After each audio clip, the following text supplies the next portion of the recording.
Hey YouTube, this is Southern Prepper 1. I'm going to show you a transformer. This is not the transformer that actually caused the fire.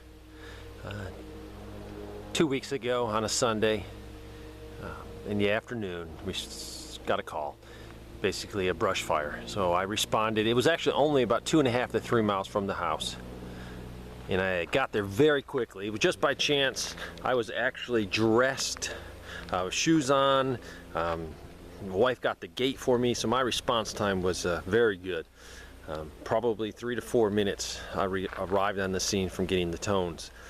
I went straight to the scene because it was near my house and someone else was already bringing a truck. So I didn't have to worry about a truck. I knew a brush truck was coming. I got to the scene. When I got there, I noticed the fire, and it was surrounding a telephone pole.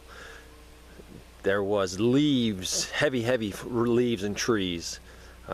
There was a small bit of grass a few feet from it into a big grassy field that was cut and maintained well, a yard. So the fire didn't really go anywhere when it hit that grass. It was still green.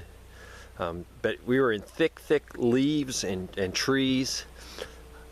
There was a 70-plus-year-old lady there, and I hollered for her to get if she had a hose, and she said yes, and she pointed up towards the garage. There was actually a hose already hooked up, and it was on one of those reels, and it had a 100-foot hose on it. So I grabbed that, turned it on, and ran towards the fire. I was able to really spray water on about 60% of that fire. It didn't hit the far side because it had spread enough. It was probably spread to the size of a little less than a tennis court, and it was in heavy leaves. It's in the woods. It was such a quick response that everything was ready that I pretty much had most of it knocked down. I couldn't reach the far end, so I asked her if she had a garden rake, and she did. So she got me that, and then I went towards the fire on the far side and started pulling the fire back into the black, pushing the leaves. By this time, the first brush truck rolled up and got the hose out, and we got it out and finished it very quickly. She said that she did not go to church today, and she said, I probably should have gone to church, it wouldn't have happened. I said, no, you didn't go to church, and that was a good thing, because when she was in her house, what happened was the power, some of the legs going into the house went bad, and her power went out in 50% of her house. Some of her breakers weren't working, and she heard some clicking sounds. So by chance she went outside and looked, and she saw the fire. So it was a very quick response. She lives on a dead-end road at the very end of the road. So if she didn't see it, this would have been a very good brush fire, and I truly believe, in my professional opinion, she would not have had a house. The fire was spreading towards her house, spreading towards her garage, and she had done zero mitigation. She had dry vegetation all over. She had a compost pile on the side of her house, about 3 to 3.5 foot tall, about 4 foot by 4 foot square. Very dry stuff. If the fire would have got to here, the vinyl siding would have lasted a second. So I walked through around her property and told her, she needs to do a few things. The reason I'm making this video is I did not stick around to get the official explanation of what caused the fire, but we're pretty sure that transformer caused the fire. It dropped something onto the ground below. Definitely, we could see some leaves stuck up in the wires. I don't know if a branch fell across it.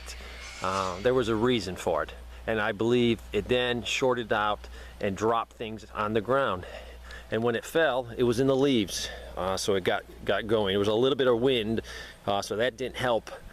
So my reason I'm making this video is look around. If you got a bug out location and you've got a pole in your yard or pole coming towards your house that has that transformer, go ahead and clear that area.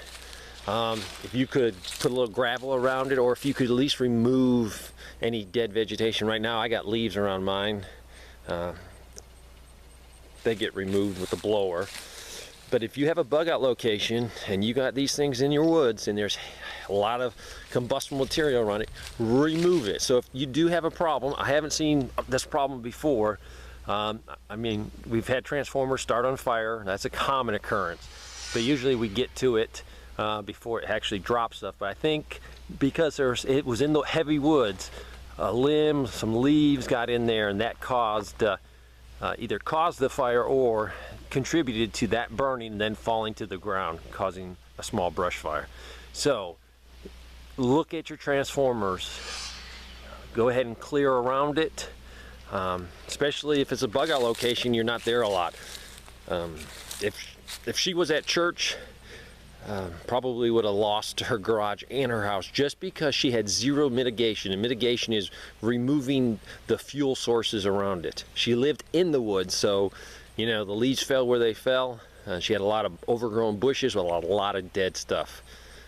So look at it, lessen your chance of a fire, lessen your chance of losing your house or your bug out location because of an accident.